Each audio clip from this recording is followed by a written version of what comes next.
So, part six of things I didn't know.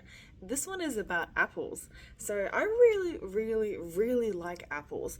And there's like all these trends coming out of like cooking apples with like stewed apples, for example, which are really good for digestion because like cooking them releases a chemical called pectin, and that really helps with like soluble or insoluble fiber or something.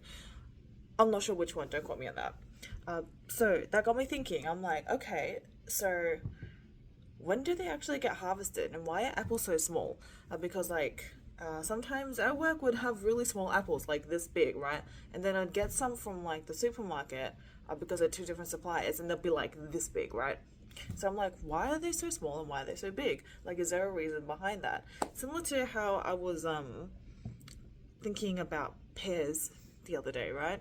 So did a little bit of a quick search just to see what the internet says because that might actually give me some information. But obviously, feel free to comment if I am completely wrong. I'd love to learn something new. So it says, because I'm in Australia, right?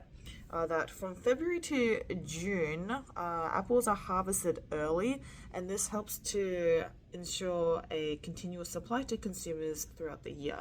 So I believe harvesting early makes it so that they last longer and they can be kept in storage for a longer period of time so that everyone has fruit for the whole entire year, which is actually quite fair in some instances, or like it makes a lot of sense, right?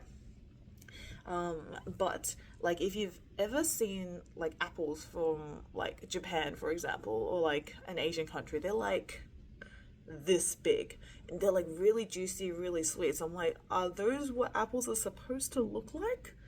So, with Japanese apples, for example, versus Australian apples, because they're so much bigger and our ones are so much smaller, I was thinking that they probably had like maybe like different growing methods or something, or that the Japanese ones were like growing them to their full size or something, right?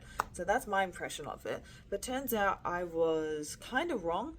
Um, because it mainly seems to be like the climate and regions where they're growing that make it so that it is either sweeter, it is juicier, better quality, and etc. Right?